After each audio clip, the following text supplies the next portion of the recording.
مشاهدينا الافاضل، اهلا ومرحبا بكم. نشرة اخبار الفضاء الاريتريه لهذه الفتره يصحبكم فيها محمود عبد الله بكفاح، والتي نستهلها باهم وابرز العناوين.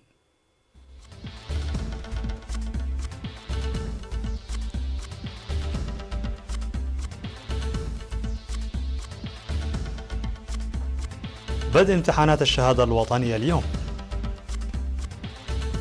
بحث نظام المعلومات في الاقليم الاوسط. ارتياح لخدمات المياه في منطقه بويا. رئيس الوزراء العراقي المكلف يتعهد بعراق بلا محاصصة.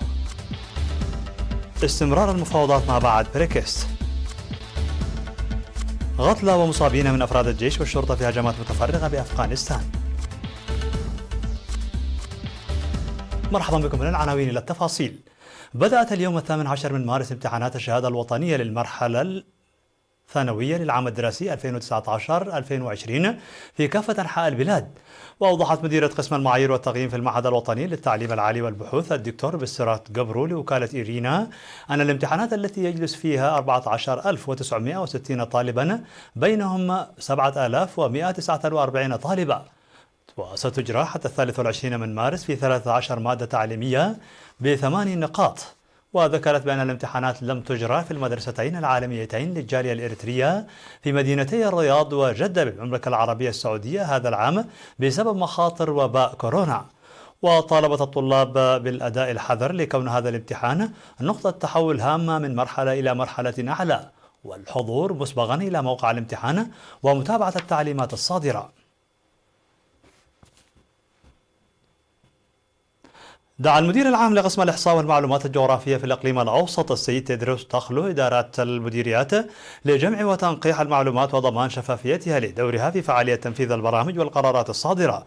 وأوضح لدى لقائه في 18 من مارس مدراء المديريات ومسؤولي الخدمات الاجتماعية وممثلي أقسام الجوازات والهجرة وشركة حدري والشؤون القنصلية وخبراء نظام المعلومات وجهات أخرى أن البرامج الموضوعة لن تكون فاعلة دون توفير المعلومات الكافية والتوثيق. وقال أن العمل ظل جاريا منذ عام 2003 لإنجاز سجل تعداد السكان ومؤسسات الخدمات الاجتماعية ودراسات الأراضي والخارطة الإدارية وعدد الماشية وغيرها، إلا أن المعلومات المتحصل عليها تحتاج إلى التحديث المستمر والتنقيح. وأوضح الخدمات الأساسية التي تقدمها بطاقة الإقامة والسجل المدني، وعلى إدارات المديريات توعية وتعريف المواطنين بهذه الخدمات. من جانبه دعا المدير التنفيذي لإدارة الإقليم الأوسط السيد زرقي تولى برهان السكان للتعاون مع الإدارات من أجل تقديم معلومات صحيحة والتسجيل في السجل المدني. كما بحث الاجتماع على وضع التوضيح المقدم، وقدم الحضور من جهتهم آراء تدفع بتلك العملية إلى الأمام.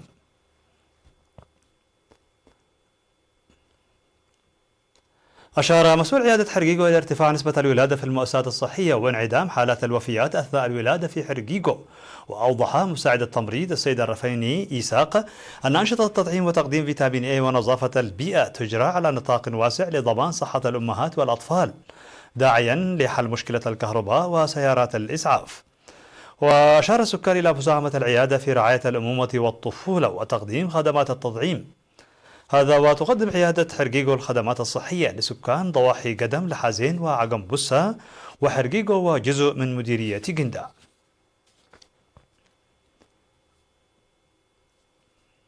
أوضح سكان ضاحية بويا بمديرية قلعلو بأن إرساء الحكومة لمشروع مياه أسهم في ضمان الصحة العامة في منطقتهم.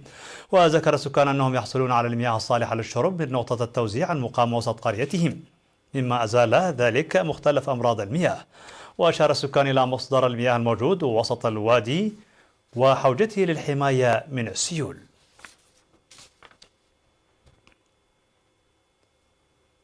عقد قائد شرطة مديرية ماي عيني الملازم محمد صالح إسماعيل سمينارا لسكان ماي عيني وعد باري وعد حفات وأنباء عربة وحبنات حول مكافحة الجريمة.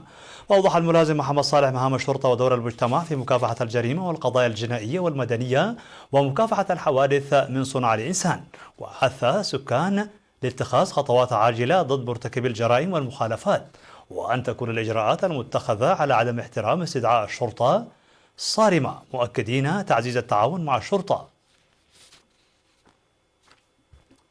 مشاهدينا الأفاضل، كانت هذه الأخبار الداخلية. فاصل قصير ونوافيكم بالأخبار العالمية، بقوا معنا. على الصعيد العالمي، قال رئيس الوزراء العراقي المكلف عدنان الجرفي أنه سيحرص على التحضير لانتخابات نزيهة وحرة وشفافة خلال فترة أقصاها السنة من تشكيل الحكومة المقبلة.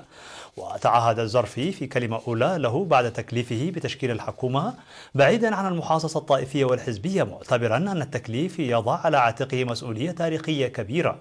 كما تعهد كذلك بالعمل على حصر بقاء الأسلحة في يد الدولة وإنهاء كل المظاهر المسلحة وفرض سلطة الدولة، وقال أن سلاح الدولة لن يحمل ضد الشعب بل سيكون لحمايته وصيانة حدود العراق. من جهة أخرى، قال وزير الخارجية الأمريكي مايك بومبيو أن رئيس الوزراء العراقي سيحظى بدعم واشنطن والمجتمع الدولي إذا كان سيدعم سيادة العراق وينأى بنفسه عن الفساد ويحمي حقوق الإنسان ضمن أمور أخرى. وكلف الرئيس العراقي برهم صالح الجرفي برئاسة مجلس الوزراء، وذلك بعد اضطرابات وجمود على مدى أشهر عدة.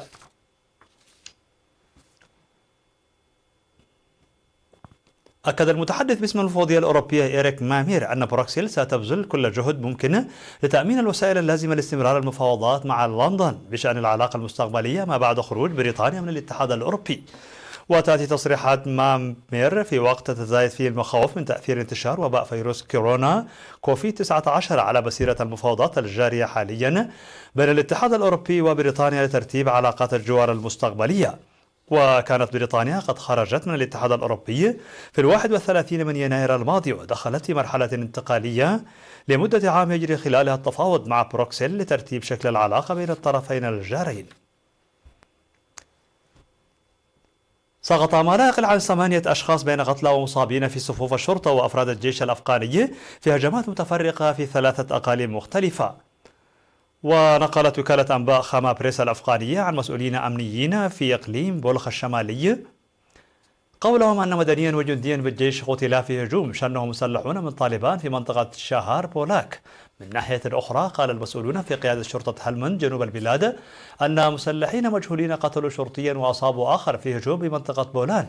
وفي السياق ذاته، قال شقيق شوريش المتحدث باسم قيادة شرطة كابيسا شرق أفغانستان أن انفجار قنبلة على جانب الطريق أدى إلى مقتل شرطيين وأصابت آخر في الإقليم. وتأتي الهجمات الأخيرة وسط جهود متواصلة لإنهاء العنف المستمر في أفغانستان. ووقعت الولايات المتحدة وطالبان اتفاق سلام أواخر شهر فبراير الماضي بعد نحو 18 شهرا من المفاوضات التي تهدف إلى إيجاد حل سياسي لإنهاء الصراع في أفغانستان.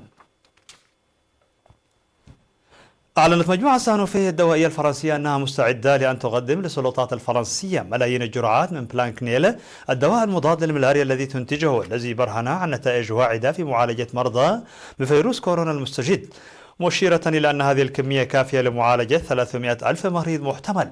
وقال متحدث باسم الشركة أنه على ضوء النتائج المشجعة لدراسة أجريت على هذا الدواء، فإن سانوفي تتعهد وضع دوائها في متناول فرنسا وتقديم ملايين الجرعات.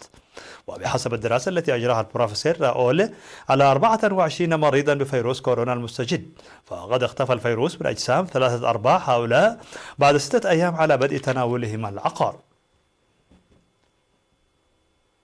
مشاهدينا الفاضل، بهذا نكون قد وصلنا بكم إلى نهاية النشرة. شكرا على حسن المتابعة، دمتم بألف خير.